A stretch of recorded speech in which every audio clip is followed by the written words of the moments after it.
Let's begin from 1707. Aurangzeb died. ठीक है, Aurangzeb died. So what was the problem with Aurangzeb? Aurangzeb created a huge empire. Okay, the people, those who followed Aurangzeb, successors, they were not competent enough.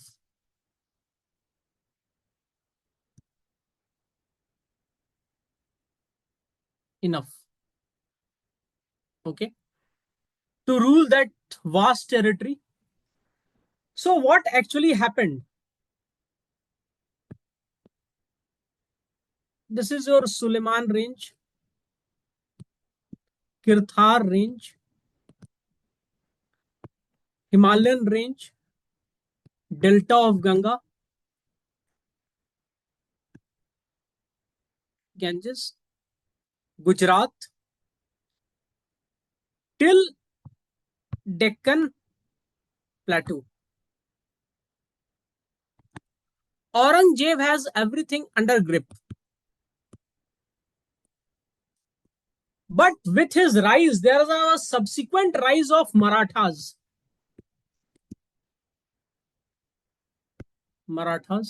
Under Shivaji. And Aurangzeb spent last 27 years of his life in Deccan, fighting Marathas. But for last 27 years, he was away from his capital.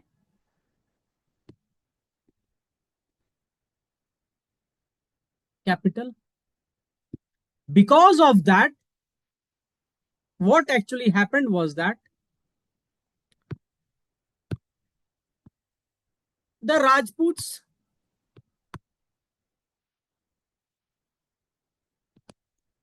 they started their own rebuilding of power which they had lost in the plains of Doabs of Ganga and Yamuna. In history, I have told you what is Doab. Doab means between two streams, Doab of Ganga and Yamuna.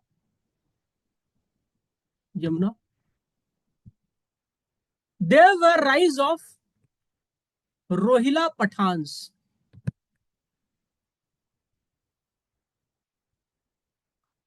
In fact, Rohilla Pathan's rise is restricted to Kumaon and Garhwal hills till Ganges. ठीक है, यमुना के plane में जाट्स का rise है, rise of Jats. ठीक है, तो Marathas week कर चुके थे पूरी तरह से मुगल एम्पायर को. ठीक है, which led to subsequent rise of Jats in the plains of Yamuna and between Doabs or from the plains of Himalayas to Ganges, Rohilla Pathan rose. ठीक है, after death of Aurangzeb,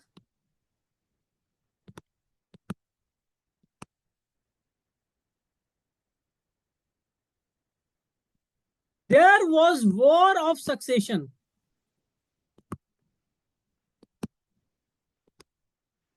Can any one of you tell me why there was always war of succession among the Mughal?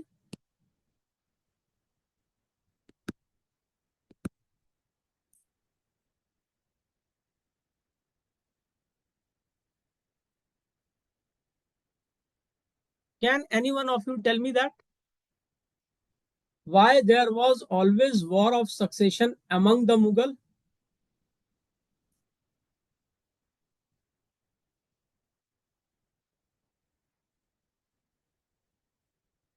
ठीक है, नैनी ताबिन has answered because their father never provided for successor. आगू ने बोला throne. ठीक है, देखो वॉर ऑफ सक्सेशन इसलिए हुआ because Mughals never followed the policy of successors. ये मुगल्स का सबसे बड़ा प्रॉब्लम था। इंडिया में जो राजा लोग थे ना, उनमें एक पॉलिसी था, प्राइमोजेनेचर।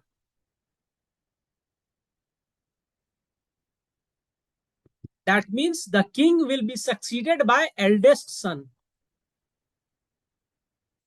मुगल में ये नहीं था। मुगल में क्या था? It will get divided equally among sons. Equally among sun.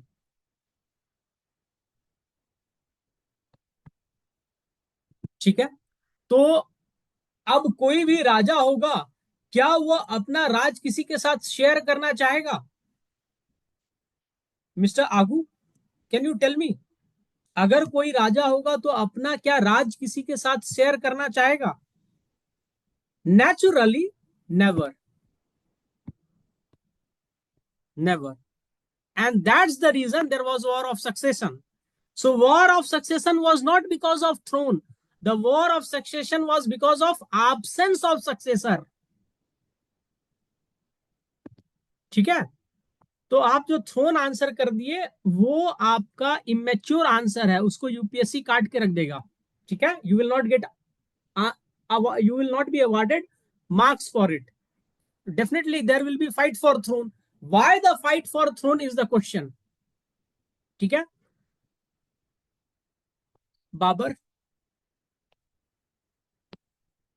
Humayun, Humayun had to fight with his brothers, even though even though even though Babur has divided his kingdom among Humayun and his brothers. Humayun was succeeded by Akbar. Humayun has two sons, Mirza Hakim and Akbar. Mirza Hakim ruled Kabul, and as long as he was alive, he was anti-Akbar. So finally, what Akbar has to do? Finish him.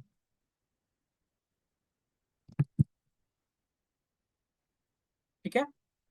तो ये एक सिलसिला था Mongols में या Mughals में कि आपको अगर अपने आप को प्रोटेक्टेड रखना है तो you have to ensure that there is no competition to you. ठीक है। So with the death of Aurangzeb there was fight among three people, three prince. What were the name of those prince? The name of those prince were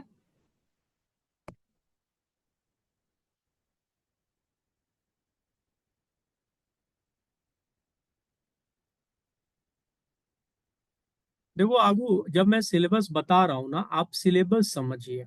ठीक है। Problems with the brother and Sher Shah, Sher Shah is not relevant now, right now. ठीक है, उसका relevance बाद में आएगा। ठीक है, अभी जो बता रहा हूं वो समझिए, शेरशाह का रेलेवेंस बाद में आता है। ठीक है।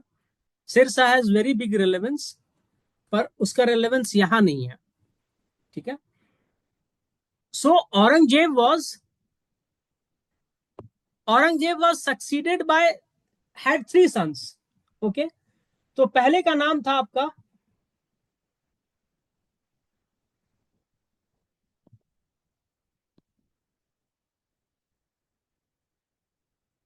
मुअज्जम, पहला। दूसरे का नाम था आपका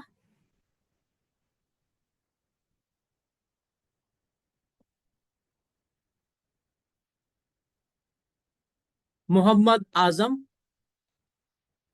तीसरे का नाम था आपका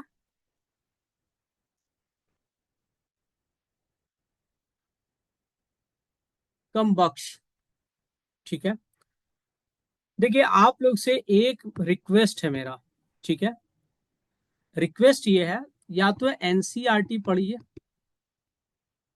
ठीक है, या फिर academic book. Book written by best authors, ठीक है, एंड देन आस्क क्वेश्चंस, ठीक है। एक बच्चे ने मुझे क्वेश्चन पूछ दिया और उसने बोला सर आपने गलत डेटा दिया है, तो मैंने वो बुक देखा, उस बुक में ही डेटा गलत था, ठीक है। तो या तो आपको डाउट हो तो पहले गूगल कर लें, ठीक है, या तो डाउट वो होना चाहिए जो एनसीईआरटी या एकेडमिक बुक या इग्नू में हो, ठीक है, because every one is now writing notes, तो जरूरी नहीं नोट्स में जो दिया है वो सच है, ठीक है। तो Muazzam, Mohammad Azam and Kam Bakhsh. So when Aurangzeb died, he was of age 89.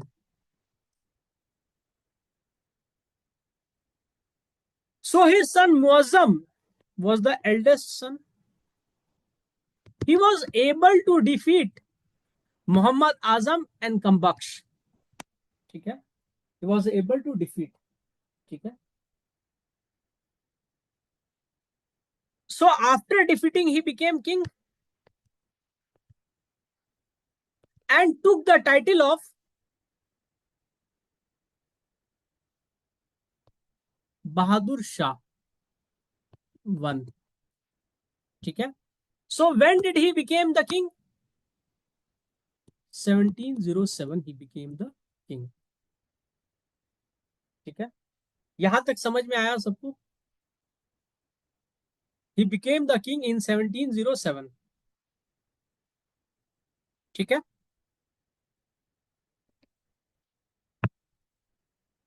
अब Bahadur Shah one, what he did was that he had to deal with three people simultaneously: Rajputs, Marathas,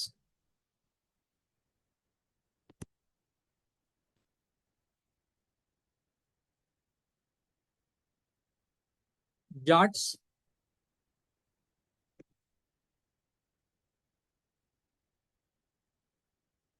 आपको यहां पे मैंने बोला ना किरथार रेंज, सुलेमान रेंज, ठीक है। तो यहां पे आपका अफगान का इन्वेशन होना शुरू हो गया था रेगुलर। अफगान्स नहीं बोलेंगे, यहाँ का लोकल ट्राइब्स का, ठीक है, वो बार बार रिवॉल्ट करने लगे थे, ठीक है। तो इनके जस्ट अपोजिट में सिख लोग रहते थे, and through centuries they have been facing such kind of military invasion. So over a period of time, Sikh also became powerful. ठीक है, and Sikh was a sect.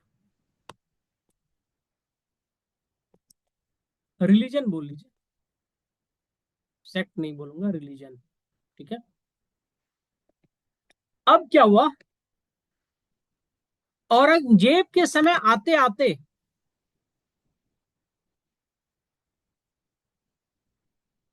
Abu, can you tell me where was Satnami revolt? You have mentioned Satnami, Afridi, Bundela, Sikh revolt. Can you tell me where was Satnami revolt?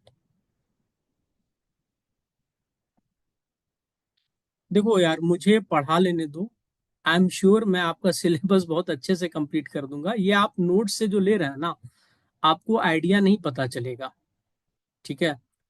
आप बीच बीच में जो भी input दे रहे हैं, ये मुझे पता है, मैं क्लास में जब पूछूंगा डाउट तो आप मुझे बता दीजिएगा, उस समय इसको रिजॉल्व कर लेंगे, ठीक है। आपको नहीं पता चलेगा। अब मैं वहां पे ट्राइब्स गिनाने लगूं तो दिक्कत हो जाएगी आपको, वो सिलेबस में नहीं है, ठीक है।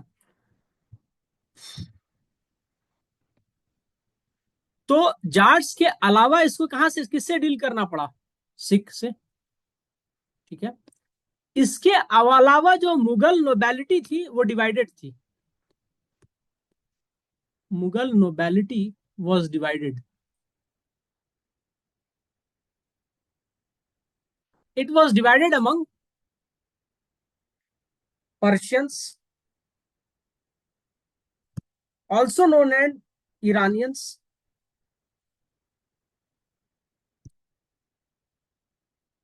तुरानियंस,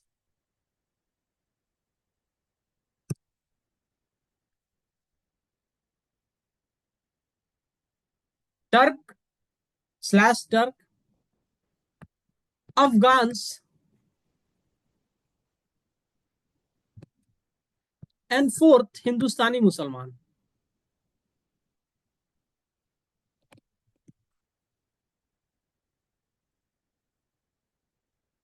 These four were also divided house.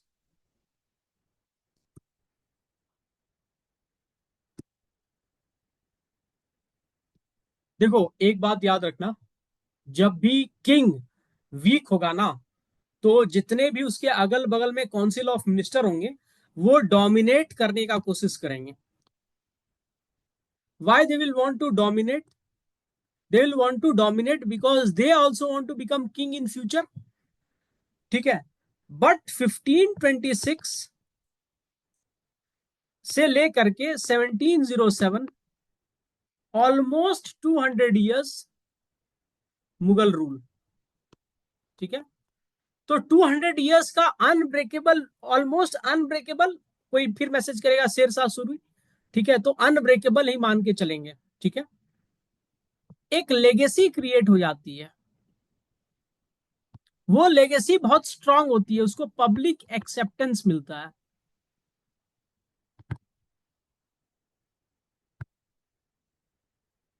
ठीक है. For example, if a political party has to come in power, they have to perform really good in Uttar Pradesh. ऐसा थोड़ी है कि उत्तर प्रदेश अकेले देश चला रहा है, नहीं चला रहा है, पर पब्लिक एक्सेप्टेंस मिल जाती है if they have performed really well in Uttar Pradesh, because Uttar Pradesh has larger amount of member of Lok Sabha. ठीक है. तो उसकी वजह से पब्लिक एक्सेप्टेंस मिल जाता है. तो उसी तरह मुगल का एक लिगेसी था, उसका पब्लिक एक्सेप्टेंस था. That acceptance and legacy was built by Akbar the great. ठीक है. इसको समझ में आया आप लोग को? बहादुर शाह को किससे किससे डील करना था? राजपूत से डील करना था, मराठास से डील करना था, जाट से डील करना था, मुगल नोबेलिटीज में पर्शियन से डील करना था, तुरानियन से डील करना था, अफगान से डील करना था, हिंदुस्तानी मुसलमान से डील करना था. यहां तक समझ में आया?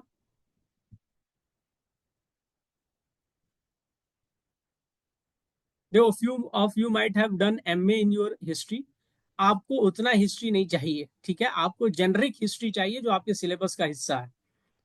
ठीक है. ग्रेजुएशन या 10+2 तक का चाहिए बस. ठीक है. तो ये चीज से डील करना था लेटर मुगल्स को. अब बहादुर शाह को हटा करके आप लिख सकते हैं लेटर मुगल्स. ठीक है. तो जो इनसे डील कर पाएगा वही तो जीत पाएगा. जो नहीं डील कर पाएगा, इनमें से कोई एक मोस्ट पावरफुल फोर्स के रूप में ऊपर आएगा. ठीक है. Jats and Sikh to certain extent, Sikh to certain extent emerged as very powerful force from 1707 till 1839. ठीक है. मराठा 1817 1820 तक रहे, सिख 1839 तक रहे. ठीक है. तो अब आप नेक्स्ट पेज देखो. ठीक है. दिक्कत क्या हुआ? बहादुर शाह किंग बने.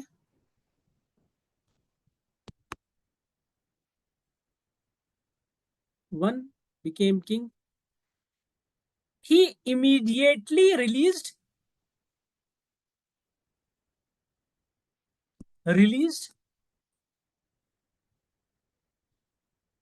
साहू जी या साहू, छत्रपति साहू. ठीक है.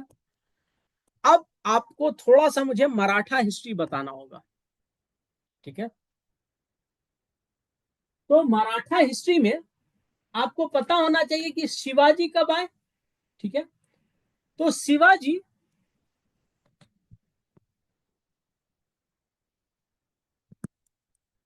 महाराज, जो मॉडर्न इंडिया में पढ़ोगे ना, तो इससे बड़ा कोई किंग नहीं है जिसने मॉडर्न इंडिया में अपना छाप छोड़ा है टिल डेट. ठीक है. फॉर एग्जाम्पल आपको यूपीएससी में एक क्वेश्चन आ सकता है, आपके स्टेट पीसीएस में, royal navy seal of Shivaji has been made the seal of Indian navy. ठीक है, इंडियन नेवी का जो सील था पहले वो ब्रिटिश नेवी का सील था, उसको चेंज करके शिवाजी का सील बनाया गया है। तो he is also known to have the first Indian king to had his own naval power.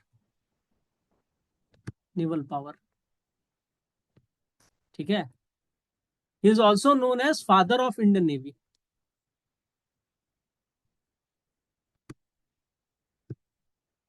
He understood कि अगर हमको यूरोपियंस से लड़ना है तो हमको नेवी बहुत रखना होगा, फादर ऑफ इंडियन नेवी।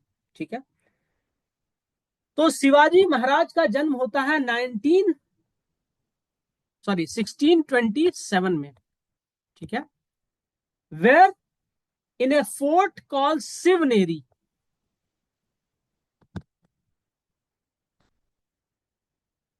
ये इंपॉर्टेंट नहीं है आपके एग्जामिनेशन पॉइंट ऑफ व्यू से, लेकिन समझना है।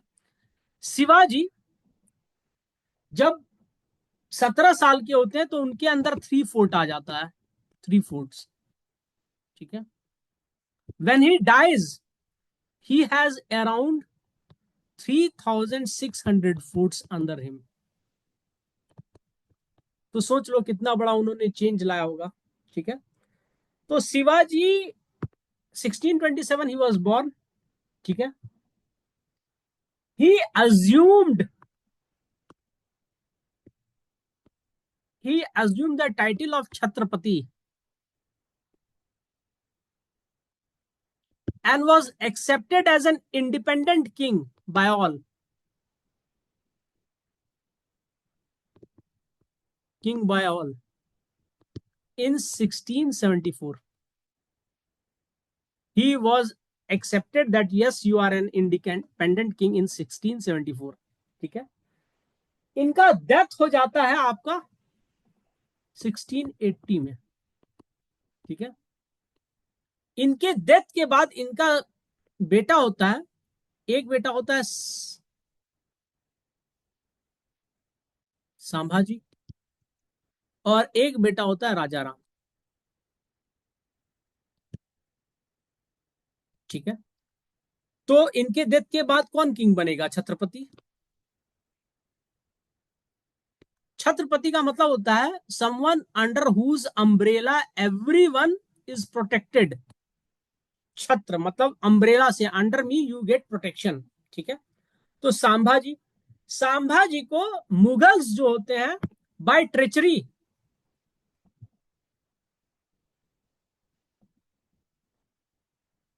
यस आगू, I am sure you are very excited by history. तो 1680 में संभाजी को मुगल्स बाय ट्रेचरी कैप्चर कर लेते हैं।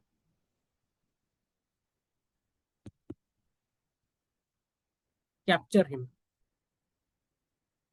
Okay, and under various condition he was brutally killed, murdered, killed नहीं मर्डर्ड किया गया था इनका, he was totally murdered. along with him his wife and son was also captured। देखो शिवाजी का सबसे बड़ा बात क्या था ना, ही fought with the Mughals in the language they better understood, but whenever he used to capture their women and child, he used to maintain highest level of ethics with the captured women and wife। अपनी women and wife से लोग हो सकता है respectful, captured women and wife were always seen as war booty, war loot booty। ठीक है, तो उसके साथ कोई रिस्पेक्टफुल नहीं होता था। Shivaji was very respectful.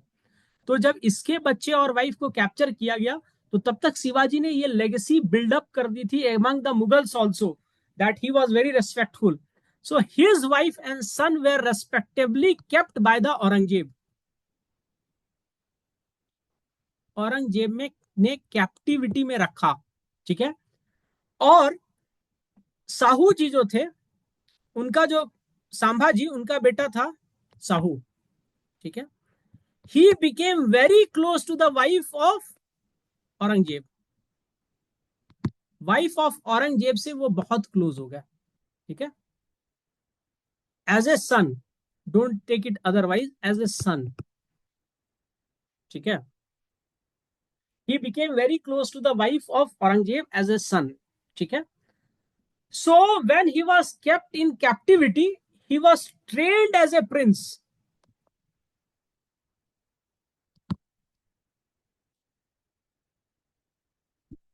ठीक है। तो जैसे बहादुर शाह किंग बना 1707 में, उसने इमीडिएटली साहू जी को रिलीज कर दिया गया, ठीक है। क्यों रिलीज किया? ताकि मराठास से उसका रिलेशनशिप बेटर हो जाए, ठीक है। तो उन्होंने ऐसे मराठा को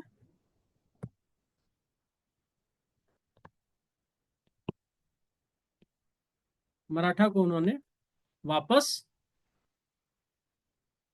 अपने कॉन्फिडेंस में ले लिया, ठीक है, बाय रिलीज ऑफ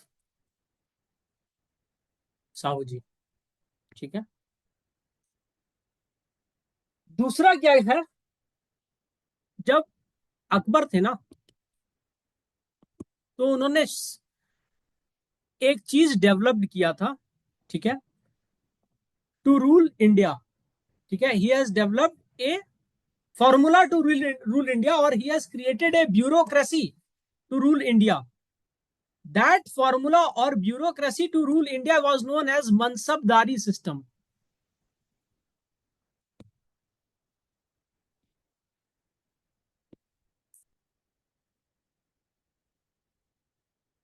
ठीक है। तो एक मनसबदार होता था, उसको मिलता था जट एंड सवार, ठीक है, ठीक है। तो एक तरह से ये पोस्ट होता था कि आपके पास इतना सवार, 5000 सवार हो सकता है, ठीक है, और 5000 की मनसबदारी हो सकती है आपकी, ठीक है। मनसबदारी 5000 की हो सकती है, पर जरूरी नहीं आपको सवार भी मिले, ठीक है। सवार का मतलब है कैवलरी, जो आप अपने साथ लेके रखोगे हमेशा। तो ये क्या किया था एक्चुअली, जो राजपूत थे ना, उनको मनसबदारी देता था किंग को, ठीक है। राजपूत किंग्स, सिंध, राजस्थान, गुजरात, और बोलता था कि तुम यहाँ के किंग हो इस एरिया के, ठीक है, पर तुम नौकरी करोगे कहां पे जाके? बंगाल में। वहां पे इसको ट्रांसफर कर देता था, बिहार में, काबुल में, मुल्तान में, कहीं भी इसको ट्रांसफर कर देता था। किंग को यहां रहने नहीं देता था। यहाँ पे किंग के जहां कौन रूल करता था? उसका छोटा भाई, या फिर उसकी वाइफ अगर वो वहां रहती है, ठीक है, या फिर उसका बेटा। किंग कहाँ घूम रहा है? यहाँ मुगल सेना के साथ घूम रहा है, मुल्तान में, तो कभी काबुल में, कभी बंगाल में, कभी बिहार में। तो कभी से इसका बेटा यहाँ या इसका भाई यहाँ से रिवोल्ट करेगा? नहीं करेगा। क्यों? क्योंकि यहाँ पर तो प्राइमोजेनिचर है, तो उसको सोसाइटी एक्सेप्ट नहीं करेगी अगर छोटा भाई रिवोल्ट करके बोले हम किंग है या बेटा, जब तक किंग जिंदा है। तो किंग उधर है, इधर जो है मनसबदारी में लगा हुआ है, और इधर इसका बेटा या भाई या वाइफ राज चला रही है। तो अपने घर के बाहर कोई भी स्ट्रांग नहीं हो सकता है। आप लोग क्यों चाहते हो कि आपको अरुणाचल में जॉब मिले? क्योंकि आप अरुणाचलीज हो, आपको आसाम में जॉब करने मिलेगा और अरुणाचल में जॉब करने मिलेगा, कहां करोगे?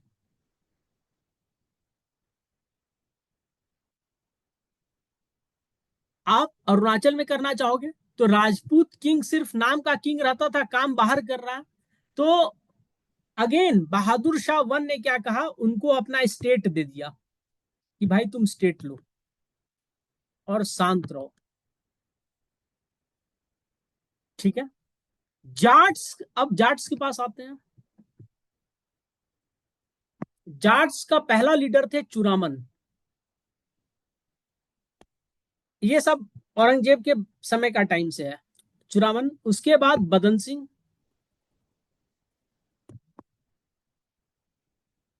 उसके बाद सूरजमल।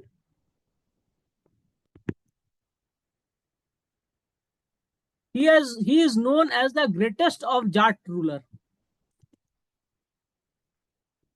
तो इसने किंगडम बनाए थे चुरामन और बदन सिंह। चुरामन था, उसके बाद बदन सिंह आए, उसके बाद सूरजमल आए। तो इन्होंने अपना किंगडम बनाया मथुरा और आगरा को मिला करके। मथुरा प्लस आगरा। आपको पता है कि आगरा क्या था? Capital of, old capital of Mughals. ठीक है। तो इन्होंने उस एरिया में इंफ्लुएंस रखा, राजा नहीं बन गए तुरंत रातों रात। ठीक है, इंफ्लुएंस रखा। फिर बदन सिंह आए, तो इन्होंने भरतपुर वाले एरिया में और मथुरा और आगरा जो आपका राजस्थान वाला एरिया है ना, और उत्तर प्रदेश का जो टच एरिया है, उस एरिया में इंफ्लुएंस बनाया और भरतपुर स्टेट बनाया। भरतपुर स्टेट। ठीक है, स्टेट मतलब प्रिंसली स्टेट। ठीक है। तो इन्होंने चूड़ामन को भी अपने साथ रख लिया कि आ जाओ भाई, हम भी तुमको इज्जत दे देते हैं। इनके साथ क्या नहीं गया बताता हूं। सिख, सिख रिलीजन था, उससे एक सेक्ट निकला। इस सेक्ट को बनाया गुरु गोविंद सिंह ने।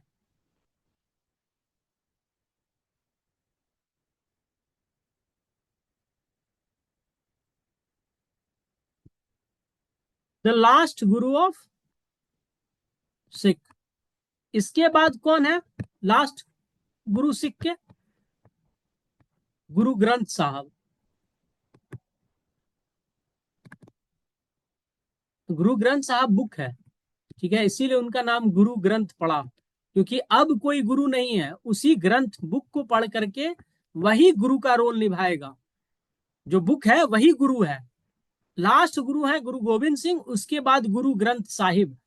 तो क्वेश्चन आएगा, who is the last Guru of Sikh, who was the last Guru of Sikh? तो आपका जवाब होना चाहिए गुरु ग्रंथ साहिब, गुरु गोविंद सिंह। ये जवाब है। ठीक है, उसके बाद जो है बुक है, तो बुक को भी दर्जा दिया गया है गुरु का।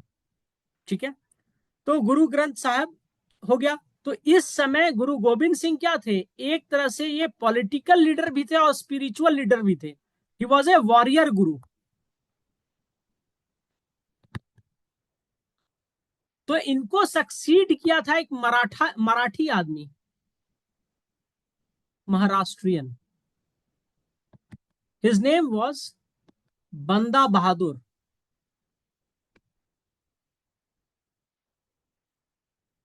अब आप बोलोगे कि महाराष्ट्रियन कैसे सिख का लीडर बन गया? गुरु गोविंद सिंह का जन्म खुद पटना में हुआ था, Bihar. And he was born and brought up in Bihar. उसके बाद फिर पंजाब गए थे। ठीक है। तो बंदा बहादुर के साथ है ना, जो आपका बहादुर शाह फर्स्ट है, ये सही से कुछ ट्रीटमेंट नहीं कर पाए, झगड़ा हो गया। ठीक है, 1711 में झगड़ा हो गया, बहुत बुरी तरह से झगड़ा हुआ। बंदा बहादुर को ज्यादा सपोर्ट नहीं मिल रहा था among the Sikh chiefs also, because he was not a Punjabi, he was a Maharashtrian, but he was very dominating person और बहुत ही फेरोशियस आदमी था। उसने लड़ाई लड़ी, पर 1770 में लड़ाई झगड़ा हो गया। पर इससे क्या हुआ कि सिख ऑलवेज एंटी मुगल्स हुए। ठीक है, इसके बाद से जहांगीर के समय थोड़ा झगड़ा हुआ था, लेकिन इसके बाद से वो टोटली एंटी मुगल्स हो गया। ठीक है, अभी बहादुर शाह बहुत कुछ कर रहे थे, पर आपको बताया ही, बहादुर शाह फर्स्ट 1707 में क्या था, 63 ईयर्स। सर्टिफिकेट एज में झूठ बोल दिया होगा, कौन जानता है। ठीक है, इसको हो गया होगा डायबिटीज, हाइपरटेंशन, बीपी। ठीक है, इसका भी दरबारी लोग उल्टा पुल्टा सवाल पूछ देता होगा, परेशान रहता होगा बेचारा। ठीक है, this is not an age to be an active,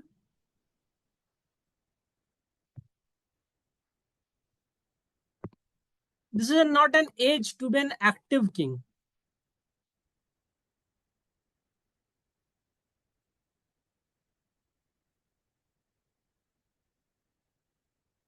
ठीक है, ही डाइड एट 1712। ठीक है, 1712 पर जब बहादुर शाह वन का डेथ हुआ तो बाय डिफॉल्ट क्या होगा?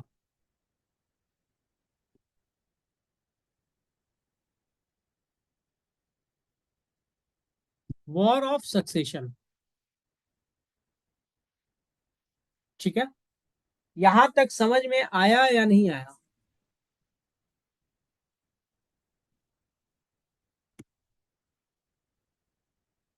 यहां तक समझ में आया या नहीं आया? आ गया आप लोग को? वॉर ऑफ सक्सेशन किसके बीच में होगा? Sons of Bahadur Shah. तो बहादुर शाह को थे चार लड़के। ठीक है, तो झगड़ा हुआ उनमें। Abu what is your problem? पूछिए।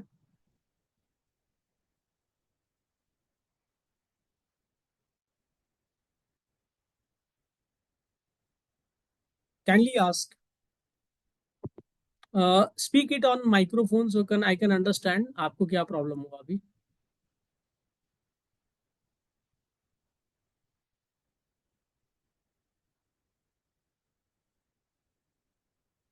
सर ये थोड़ा जितना सर समझा रहे बहुत अलग अलग होके जा रहा है और अच्छे से समझ में नहीं आ रहा सर। ठीक है, देखिए जो नोट्स आपको दिया गया है ना, वो नोट्स अपने आप में कंप्लीट है। ठीक है, दूसरा है कि आपको ये रटना भी नहीं है, आपको रटना है 1857 से। ठीक है, नहीं, ये आपको सिर्फ समझना है कि क्या प्रॉब्लम्स हुआ मुगल्स में, जो सब्सिक्वेंट स्टेट्स का फॉर्मेशन होते हैं, बंगाल के, अवध के, हैदराबाद के। आपको तो अच्छा खासा नॉलेज है हिस्ट्री का, फिर आपको तो कंफ्यूजन नहीं होना चाहिए। इसमें कोई कंफ्यूजन नहीं हुआ। I am just dictating the war of succession after Aurangzeb. Bahadur Shah one गया, बहादुर शाह वन के जाने के बाद दूसरा वॉर ऑफ सक्सेशन हुआ। Marathas, Rajput, Sikh, Jat and the Mughal nobility, यही बताया गया अभी तक। अगर इसमें कोई कंफ्यूजन है तो आप बताइए।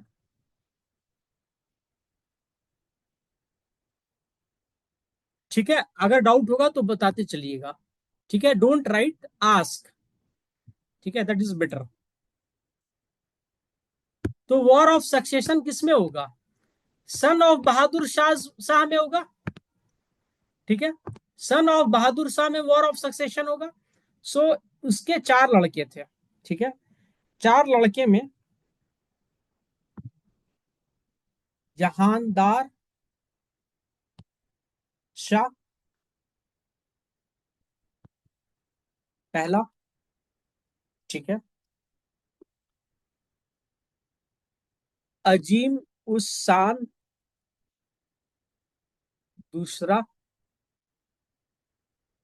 अजीम उस शान, ठीक है, यूएस है। ठीक है, अजीम उस शान।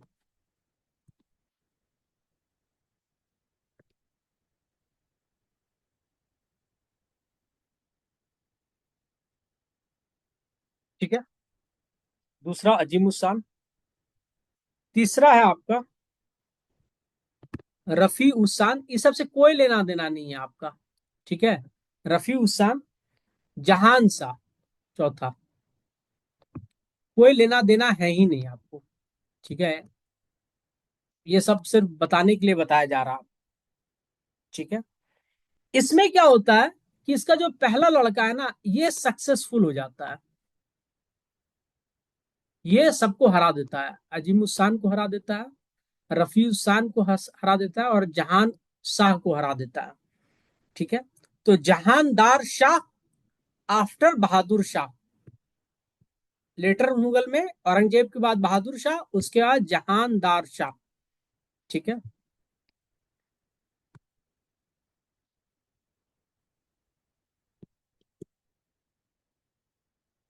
ही was victor in the war of succession.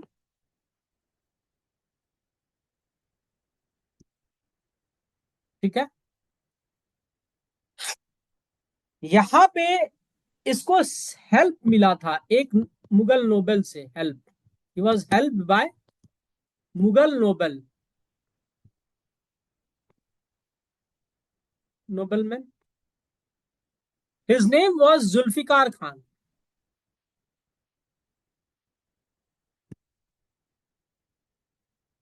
बस इसके बाद सिर्फ दो को पढ़ना है, उसके बाद कहानी क्लियर हो जाएगी, इतना कहानी क्यों सुनाया जा रहा है। जहांदार शाह को हेल्प मिला था किससे? जुल्फिकार खान से। ठीक है, ये जो था ना जुल्फिकार खान, ये पर्शियन था। ठीक है, अभी तक आपको मैंने सिर्फ बताया कि जो हिंदू या सिख वो जो चैलेंज कर रहे थे, ठीक है, उसके बारे में आपको बताया। ठीक है, Rajput, Marathas, Jat, Sikh. I also discussed that Mughal nobility was also a divided house. Among the Persians, also known as Iranians, among the Turanians, also known as Turks, among the Afghans, also known Afghans थे, और हिंदुस्तानी मुसलमान। ठीक है, तो यहां तक मैंने सिर्फ आपको बताया बहादुर शाह में कि मुगल नोबेलिटी के बाहर कहां कहां प्रॉब्लम था। अब मुगल नोबेलिटी में भी प्रॉब्लम हो जाती है। ठीक है, तो इसमें क्या होता है कि जानदार शाह जो था, ये अपने चार भाई को हराया था। मैंने आपको बोला था कि बाकी दो भाई का इंपॉर्टेंट है ही नहीं। ठीक है, अजीम उस्सान का एक बेटा था। ठीक है, देखो, अजीम उस्सान का एक बेटा था। ठीक है, तो एक चीज देखिए,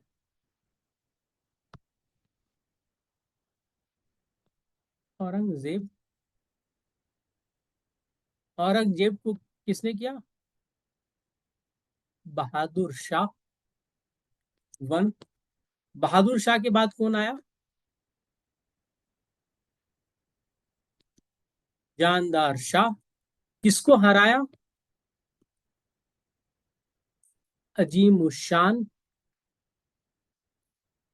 ठीक है, 2, 3। अब अजीमुस्तान को हराने में इसकी मदद किसने की? जुल्फिकार खान। क्या है ये? ईरानियन है, पर्शियन ईरानियन सेम होते हैं। ठीक है, अब अजूमिस्तान जो था ना, इसका भी एक बेटा था, उसका नाम था फरूक सियार।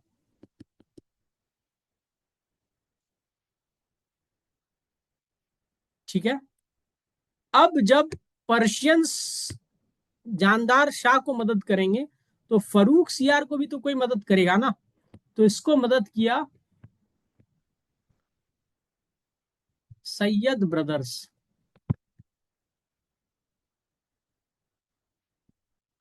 ये हिंदुस्तानी मुसलमान थे।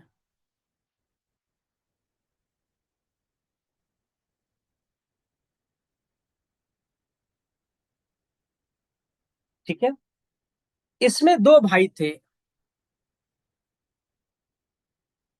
हुसैन अली, छोटा भाई था हुसैन अली।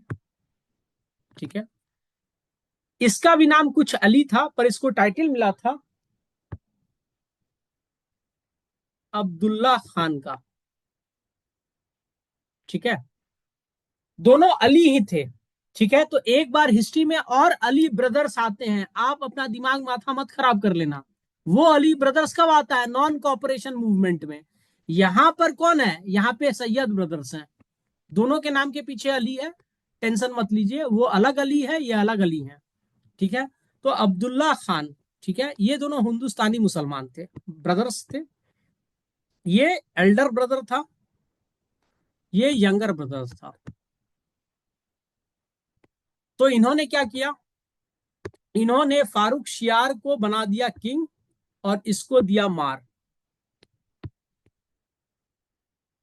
ठीक है, अब कौन बन गया king? Fourth number, Farrukh Siyar. ठीक है, देखो, जो हिंदुस्तानी मुसलमान थे ना, उनको बहुत प्रॉब्लम होता था आपके पर्शियन तुरानियंस। इससे बहुत ज्यादा प्रॉब्लम होता था हिंदुस्तानी मुसलमान को।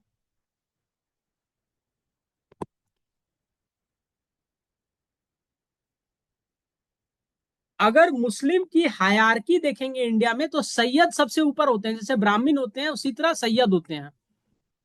सैयद, पर ये सैयद बाहर से नहीं आए थे, ये सैयद जो थे वो ब्राह्मण कन्वर्टेड इनटू मुस्लिम थे। ठीक है, elite class of India converted into Muslim. So जो इलीट क्लास था पहले, वो भी कन्वर्ट होने के बाद इलीट क्लास ऑफ मुस्लिम हुआ। ऐसे सैयद का मतलब होता है direct descendant of prophet Mohammad.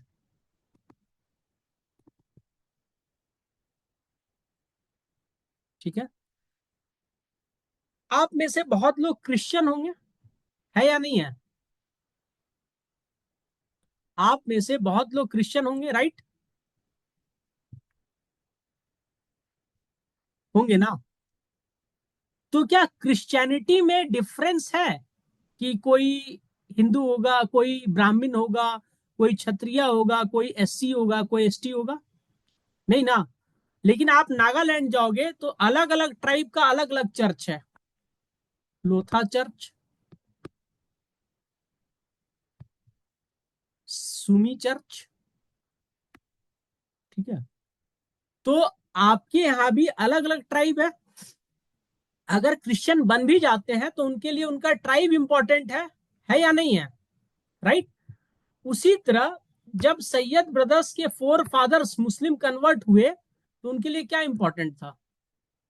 उनका कास्ट। तो वो लोग सबसे ऊपर कास्ट से थे इंडिया में। तो हिंदुस्तानी मुसलमान को रिप्रेजेंट करते थे वो कोर्ट में। ठीक है, मुगल कोर्ट।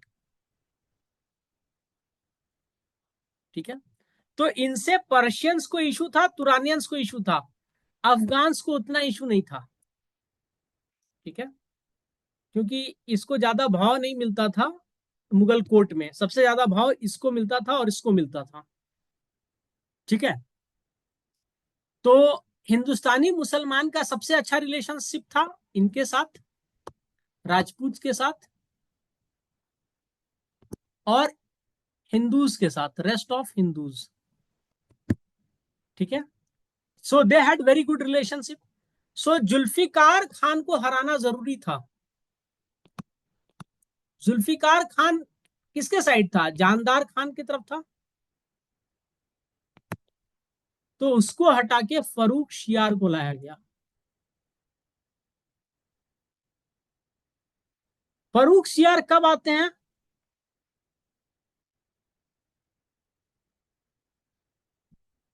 औरंगजेब के बाद चौथा। तो आप पूछोगे ना कहानी यहां तक क्यों सुनाए सर? अगू बोल सकता है ना कि सर ये कंफ्यूजिंग है, तो ये कहानी सुनाना जरूरी था क्योंकि मैं आपका टीचर हूं, मुझे पता है क्या जरूरी है। क्यों जरूरी है? क्योंकि ये आदमी एक बहुत बड़ा ब्लंडर करता है हिस्ट्री में। ब्लंडर क्या होता है? ईस्ट इंडिया कंपनी नाम की एक कंपनी होती है, इंग्लिश कंपनी, ट्रेडर्स। तो फरूक शियार बीमार पड़ता है या इनकी बेटी बीमार पड़ती है, एक स्टोरी है। ठीक है। इल। ठीक है। ही बिकेम इल और हिज डॉटर बिकेम इल, यही स्टोरी है। तो ईस्ट इंडिया कंपनी वाले ने बोला कि सर हम आपको अपना डॉक्टर भेजते हैं।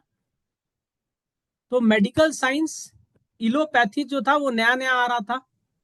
एमबीबीएस डॉक्टर पहुंचा यहां और उसने इसको एक चीज दी, penicillin. What is penicillin? Antibiotic. और इनको कुछ मलेरिया वलेरिया, इनको या इनकी बेटी को हुआ था। मलेरिया क्या है? वायरस है या बैक्टीरियल डिजीज है? 10 बार मैं डिस्कस कर चुका हूं करंट अफेयर्स के क्लास में। आप में से कोई बताए मलेरिया वायरल डिजीज है या बैक्टीरियल डिजीज है? तो पेंसिलिन दे दिया और इसका मलेरिया क्योर्ड हो गया। अब मुगल इंपरर खुश हो गया। तो खुश होने के बाद इसने बोला मलेरिया प्रोटोजुआ है भाई, ना बैक्टीरियल है ना वायरल है। ठीक है, तो खुश हो गया ये। ठीक है, और क्योर होने के बाद इसने इनाम में दे दिया, एक फरमान जारी किया। ठीक है, एक फरमान जारी किया, और फरमान में क्या दिया, दस्तक, आप एनुअल पेमेंट दे दो, एनुअल टैक्स सर्टेन अमाउंट का, और जितना ट्रेड करना है करो एनुअली। यही दस्तक प्रॉब्लम बनता है जाकर के fight in India, Britishers fighting in India, Dastak. ठीक है, दस्तक की वजह से क्या हुआ, ऑलमोस्ट इनको टैक्स फ्री ट्रेड मिल गया बंगाल में।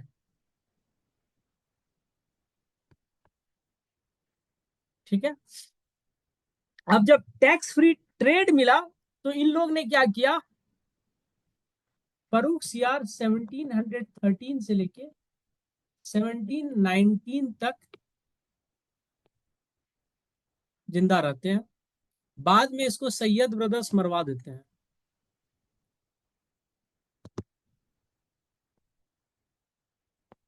ठीक है, बिकॉज फरूख सियार वॉज वेरी इनसिक्योर किंग, और ये एंटी सैयद ब्रदर्स हो गया था। यही सैयद ब्रदर्स जो फरूख सियार को किंग बनाए थे उसके एंटी हो गया। यहां तक समझ में आया या नहीं आया?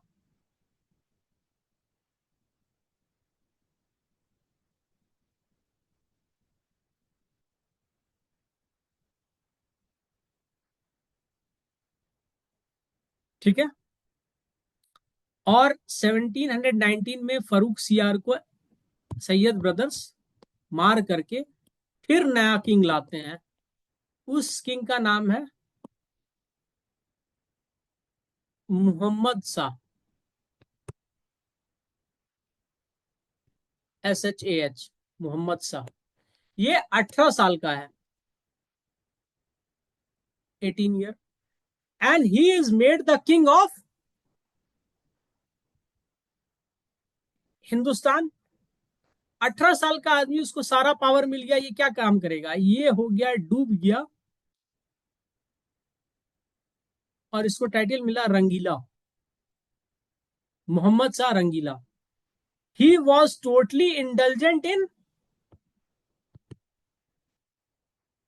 प्लेजर। ठीक है, but before that what he did,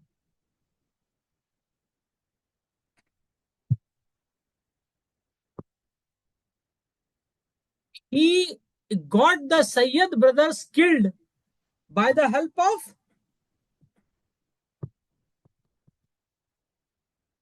तुरानियंस। मैंने बोला पर्शियन जुल्फिकार खान था, किसको लाया, जानदार खान को लाया। Zulfiqar Khan was a Persian, brought in Jahandar Khan. Persians were challenged by Sayyid brothers, Hindustani Musalman brought in Farrukh Siyar. These Sayyid brothers got Farooq Shiar killed with the help of Marathas। ठीक है, Marathas, and brought in Muhammad Shah। Muhammad Shah used Turanians, got Sayyid brothers killed, and he ruled from 1719 till ये अगला 39-40 years तक rule करता है। ठीक है, और इसी के समय में 1739 में नादिर शाह का इन्वेशन होता है।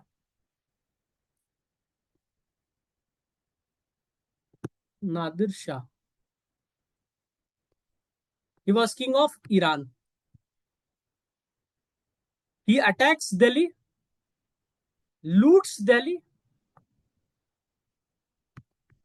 at the time of Muhammad Shah रंगीला, ठीक है।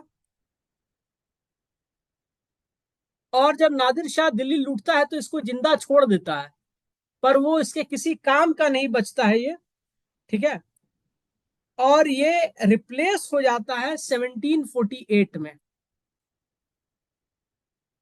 ठीक है। He is replaced in 1748 by 1748 Ahmad Shah,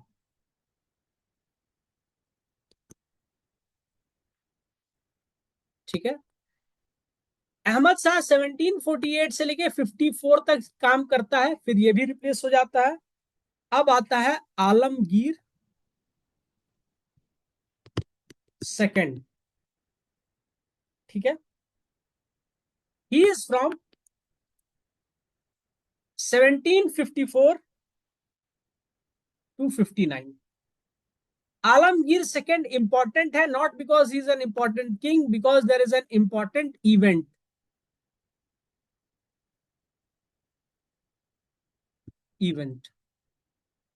What is that event? Battle of Palasi in Bengal. In Bengal, ठीक है। और 1759 के बाद आता है आपका Shah Alam. He is also important for Battle of Buxar. For Battle of Buxar। और इसके बाद कोई भी मुगल एम्परर आपको याद नहीं रखना है। इसके बाद आपको कोई भी मुगल एम्परर याद नहीं रखने की जरूरत है, ठीक है। ये 6 साल रहता है, ठीक है। लास्ट आपको 1857 में याद रखना है, बहादुर शाह जफर,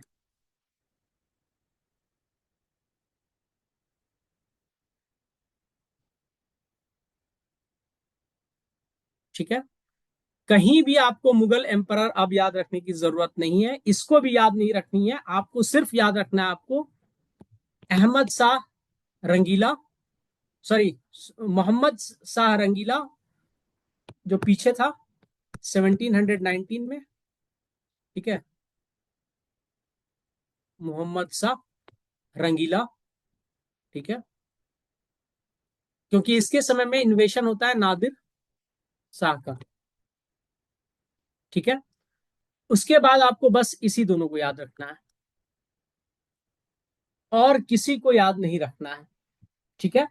बहादुर शाह जफर बाय डिफॉल्ट याद हो जाएगा। इनफैक्ट आपको किसी को याद नहीं रखना है, आपको बस समझना है कि क्या क्या होता है, ठीक है। अब देखो,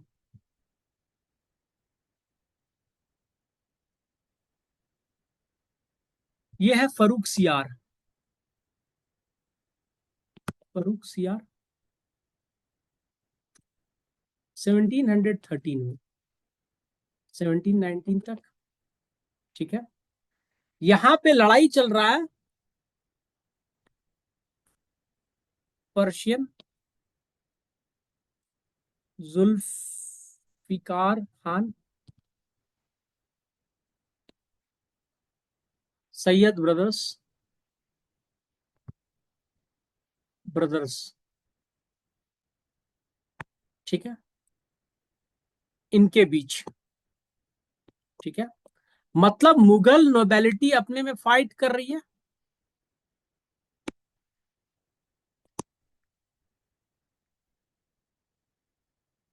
ठीक है।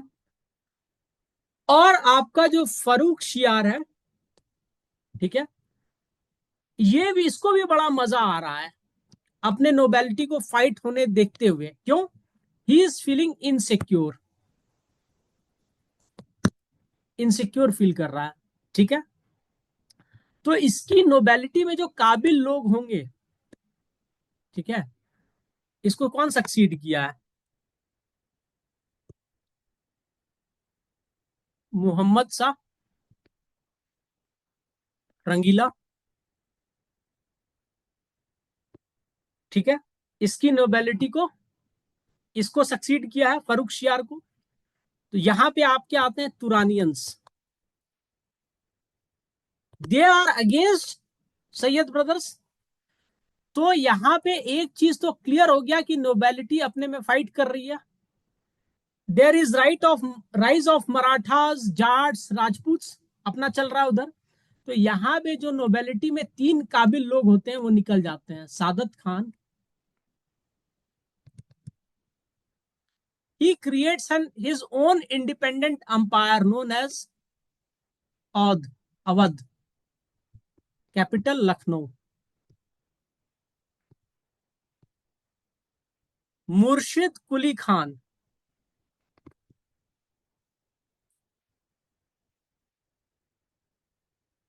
Bengal.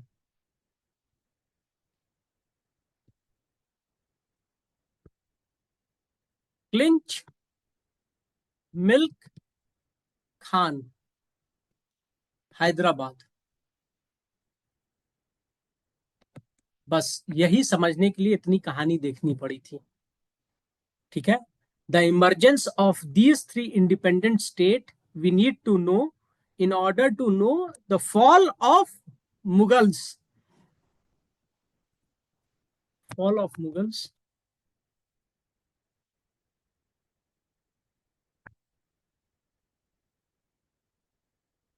Fall of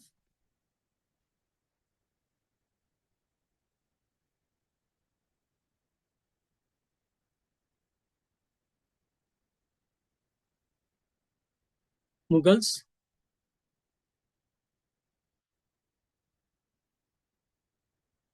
weekend bye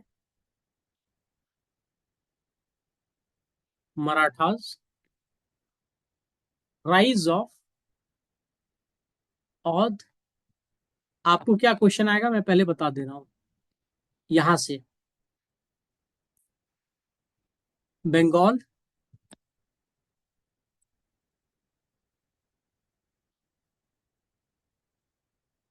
Hyderabad,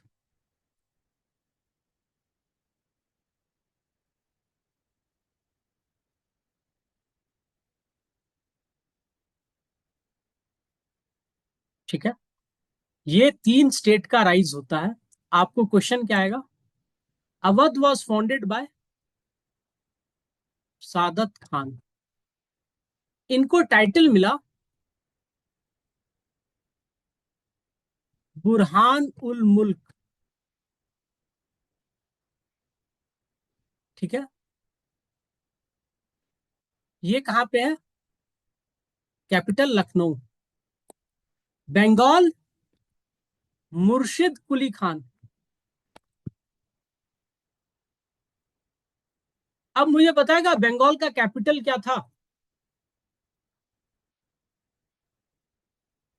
आगू, can you tell me what was the capital of Bengal? What was the capital of Bengal?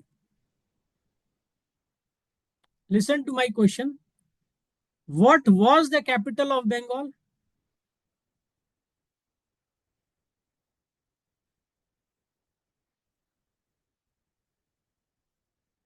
अभी कोई आंसर नहीं देगा। मुर्शिद कुली खान से पहले कैपिटल था ढाका। मुर्शिद कुली खान ट्रांसफर कर देता है कैपिटल को मुर्शिदाबाद। आप लोग नाम नहीं सुने होंगे मुर्शिदाबाद का, लेकिन गूगल में जाओ, इमेजेस देखो, बहुत खूबसूरत है, ठीक है, बहुत खूबसूरत है, ठीक है। तो आपके एग्जाम में एक क्वेश्चन आया है, मैं शेयर करता हूं आप लोग को। आपके एग्जाम में एक क्वेश्चन आया है, ठीक है। शेयरिंग दिख रहा है आप लोग को?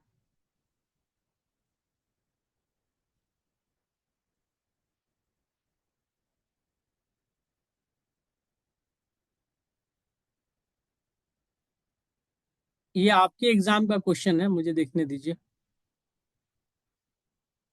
कहीं तो मैं देख रहा था आज जो मैंने क्वेश्चन शेयर किया है ना, ठीक है, आज जो मैंने क्वेश्चन शेयर किया है वहां पे मैंने देखा है कि आपके यहाँ क्वेश्चन पूछा गया है। एक second. Capital, who transfer the capital, ठीक है, who transferred the capital.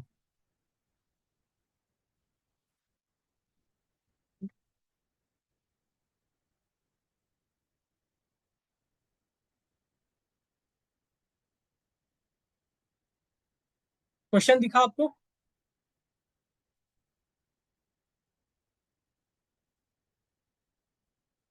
Question दिखा आप लोग को? Can you gas see the question?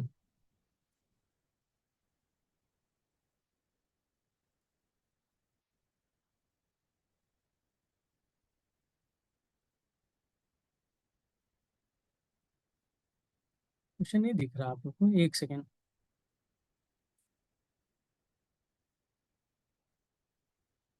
Can you gas see the question now?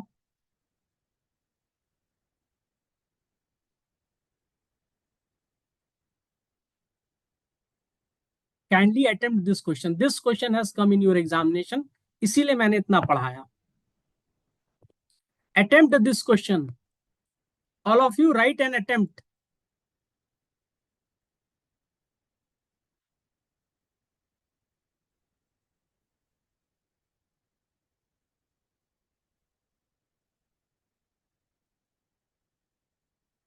All of you attempt. अब समझ में आया इतना देर मैं क्यों पढ़ा रहा था? ठीक है, देखिए आप लोग सब अटेम्प्ट कीजिए। दूसरा मैं आपको बताता हूं, ठीक है।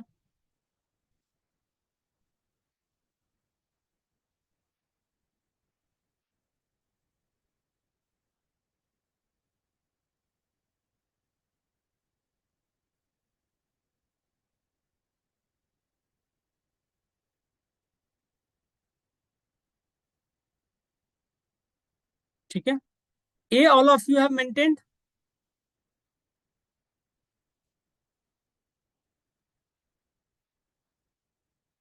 ए you all have attempted.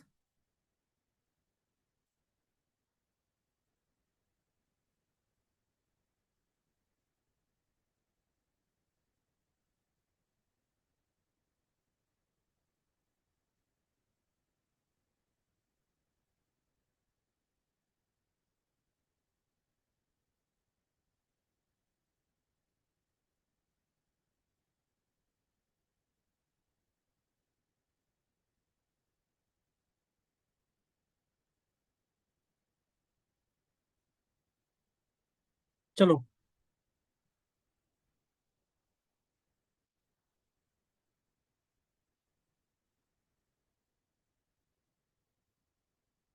Just a moment.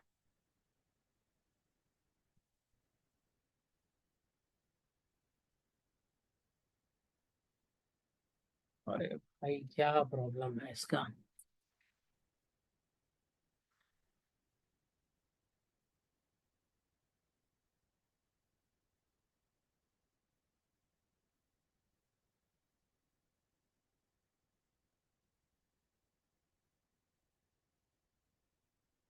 ठीक है, अभी मैंने आपको एक्सप्लेन कर दिया कि तीन राज्य का निर्माण होता है आफ्टर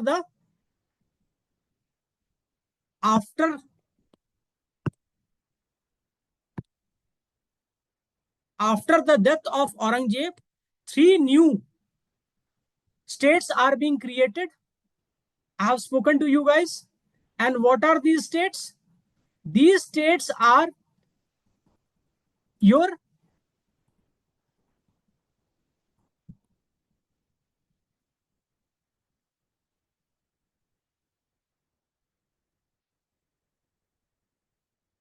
अभी क्या दिख रहा है आप लोग को स्क्रीन पे?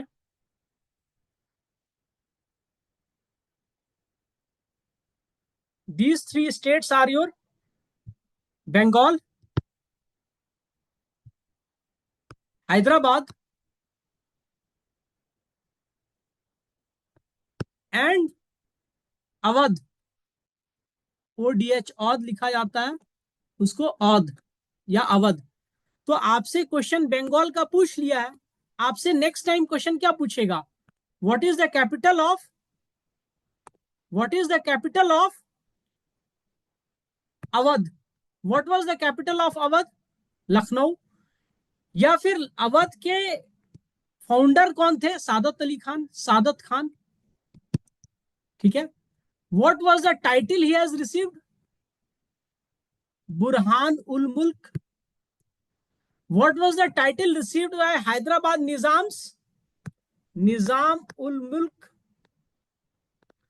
Who is founder of Hyderabad, क्लिंच मिल्क खान। ठीक है।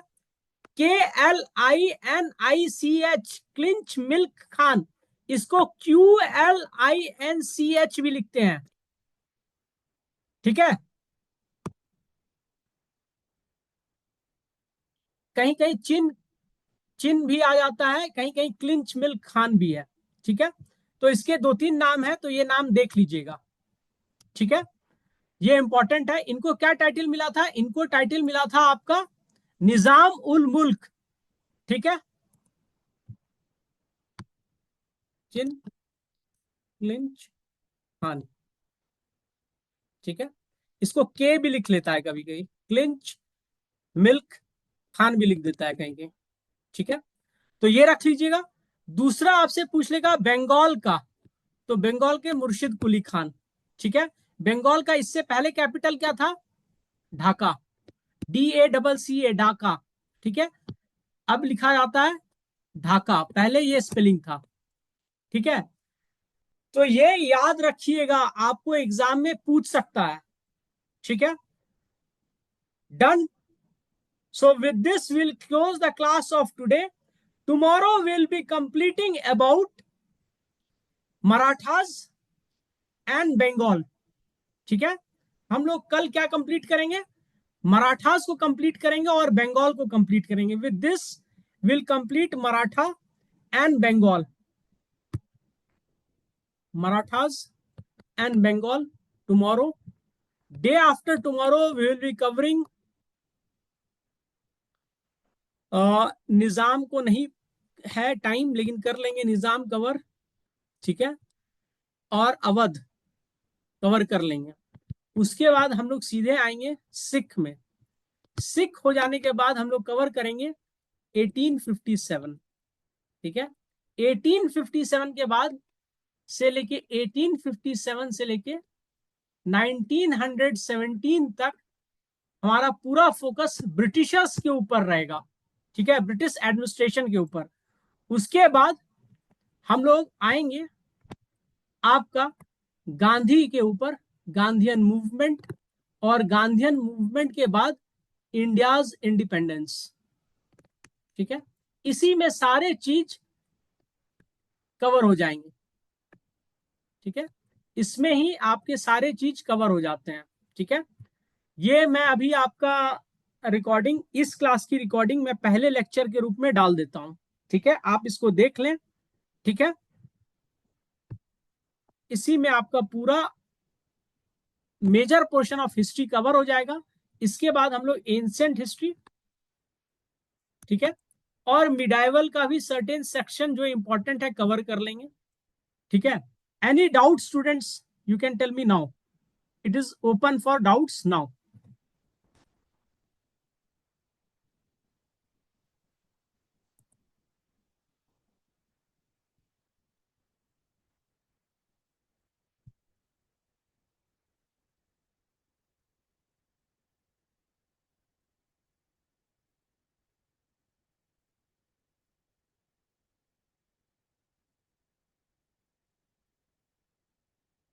Anyone having any doubt?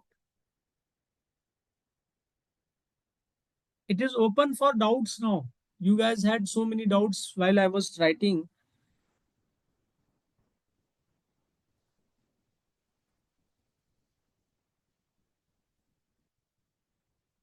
ठीक है। सो ये वीडियो मैं डाल देता हूं। कल आपका क्लासेस 9:30 में स्टार्ट होगा। ठीक है। 11 o'clock will finish. Then you have again another class at 4 o'clock. We will finish by 5:30.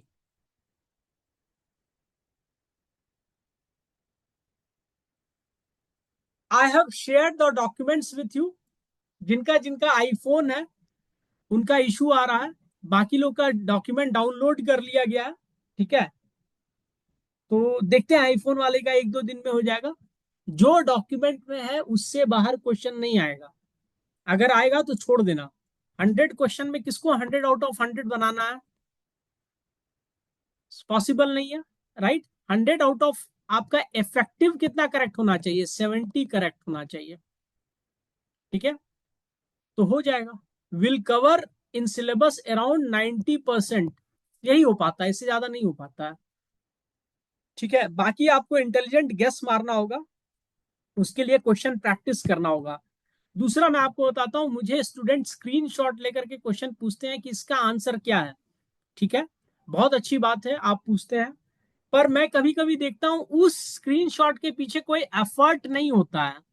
ठीक है, you have asked me A question because you have not put an effort. Effort क्या होता है? आप गूगल करो ना, आप गूगल करो, you will get the answer. And if you are not able to understand after it, ask me, I will do it. मैं बता देता हूं, मैं आंसर लिख के दे देता हूं। मुझे एक चीज तो समझ में आ गया कि स्टूडेंट्स जो पूछे कर दो। ठीक है,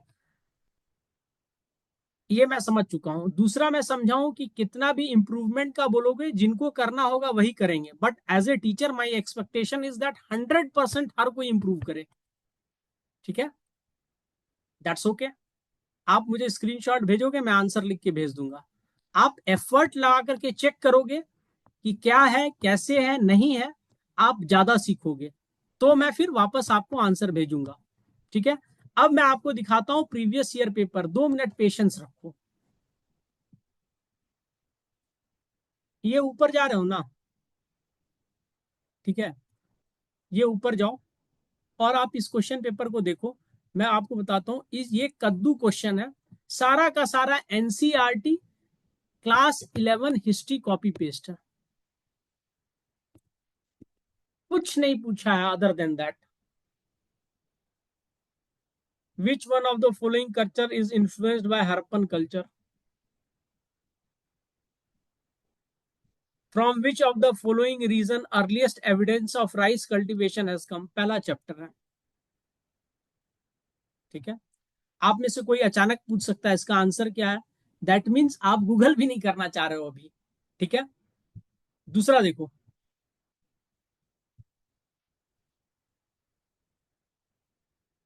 ठीक है, ये सारे एनसीईआरटी के क्वेश्चन है। कोई भी टीचर, कोई भी इंस्टीट्यूट अगर आपको बोलता है ना कि आप मेरे नोट से पढ़ो, तो भाई एनसीईआरटी से बड़ा कोई नोट्स नहीं है। एनसीईआरटी, इसके ऊपर वाला भी एनसीईआरटी है। ठीक है, सारा एक क्वेश्चन आपको एनसीईआरटी के बाहर नहीं पूछा है। एनसीईआरटी में क्या क्या पूछा है मैं बता देता हूं। History class 9 to 12, geography class 11 and 12, एक क्वेश्चन उससे बाहर नहीं है, मैंने देखा। ठीक है, अब मुझे बताओ मैं क्या सोचूंगा आपके बारे में। मैं तो दिल्ली में हूँ, right, I am not in Itanagar. So what should I feel about you people, कि आप एफर्ट नहीं डाल रहे हो, राइट ना? यही तो मैं सोचूंगा। क्या क्वेश्चन है? कुछ नहीं है, बेसिक क्वेश्चंस पूछा गया है। ठीक है, सारे एनसीईआरटी से पूछ लिया है क्वेश्चन, ये क्वेश्चन एनसीईआरटी। ठीक है, ये क्वेश्चन एनसीईआरटी चैप्टर 3, ये question NCERT chapter 3 Indian geography. ठीक है, ये आपका NCERT, NCERT economic geography, NCERT, NCERT reverse of India. ठीक है, एनसीईआरटी ये बता चुका हूं मैं, ये नहीं पता है मुझे। ठीक है, ये एक एक्सेप्शनल है, पर आप आंसर कर दोगे। ठीक है, आपको अगर आइडिया होगा तो कर दोगे, लेकिन 100 में 100 कौन लाने कर रहा है? एनसीईआरटी, ये आपका बेसिक पॉलिटी, मैंने पॉलिटी का भी नोट्स दिया है ना आप लोग को। How many of you have not? अच्छा, तो वो आपको गणेश सर देंगे। ठीक है, पर कुछ लोगों को मैंने दिया है जो पहले से मेरे साथ पढ़ रहे हैं, ठीक है। Major extension of species, NCERT. Basic question polity, वो जो पॉलिटी का 30-40 पन्ने का नोट्स है, गणेश सर आज दे देंगे आपको वापस से, ठीक है। या दिए हैं, वो नोट्स दिए हैं, I have seen that notes. And उसके बाहर नहीं है। Economy, NCERT planning, simple polity notes. बताओ ना भाई, अब मैं क्या सोचूं कि आप लोग मेहनत नहीं कर रहे हो, मैं यही सोच सकता हूँ। I am bound to think about it, ठीक है। तो ठीक है, मेरा काम है कि आप जो मेरे से एक्सपेक्ट कर रहे हो मैं कर दूंगा। आपका काम है आप पढ़ो, आपका एग्जाम सिंपल है, ठीक है। That's it. 15 December, you have to get 60 correct. हो जाएगा आपका। लास्ट ईयर कट ऑफ कितना गया था, ये भी बहुत सारे स्टूडेंट्स को नहीं पता होगा कि लास्ट ईयर कट ऑफ कितना गया था आपका। आप में से कोई मुझे गुस्सा से बोल सकता है, सर लास्ट ईयर एग्जाम ही नहीं हुआ था तो क्या गया होगा कट ऑफ। तो लास्ट ईयर का मतलब होता है लास्ट एग्जामिनेशन 2019, उसका कट ऑफ कितना गया था, ये आपको सर्च करना है। और उससे मान के चलो कि कट ऑफ आपका 10% या 15% ज्यादा होगा, ठीक है। इससे ज्यादा नहीं जाएगा। Seeing the level of question, इससे ज्यादा नहीं जाएगा, ठीक है। चलिए, thank you. Any doubt you can message me. चलो,